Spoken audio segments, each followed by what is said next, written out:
So I'm Carl. I started Massolution about 4 years ago and created a business basically to provide information, insight, data and help to people that were looking to get into crowdsourcing and crowdfunding. We run the industry website crowdsourcing.org. I'm Kevin. I joined Carl a little over a year ago as the research director for Massolution. I'm in particularly interested in the crowdfunding space. In 2012, there was just under $2.7 billion of funds that were raised on just over 550 platforms, the number of live platforms, and that was allocated across about 1.1 million campaigns that were successfully funded globally.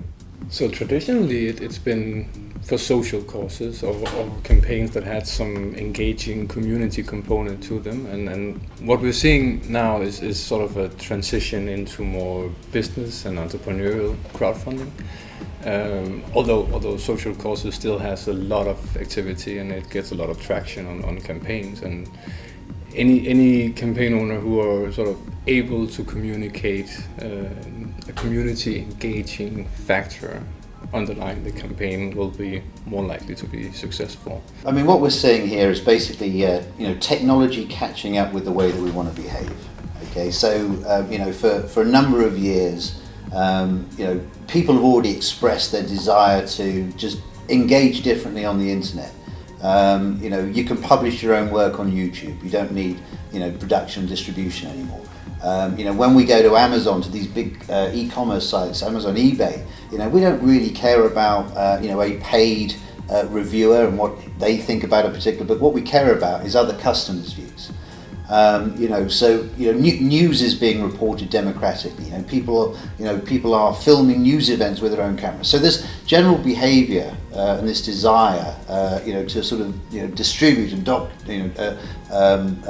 democratise all of these different fashions is something that is a trend and is a set of behaviours that's already enabled. When it comes to crowdfunding, first of all, you've got technology that supports that engagement online. So the technology is caught up. You've got new payment systems and regulations around payment that allow small bits of money to be transferred very cost effectively.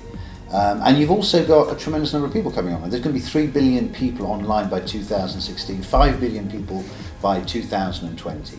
So what we're really seeing is that the technology and the means by which we can actually conduct in the way that we've been wanting to conduct ourselves for years has now caught up and is allowing that to happen.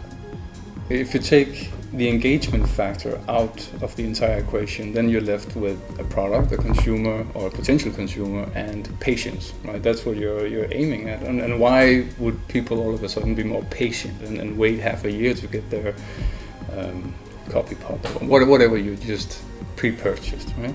So what's interesting with crowdfunding, and this is closely linked to the social activity on the campaign itself, is that the crowdfunder has this hand on the trigger, right?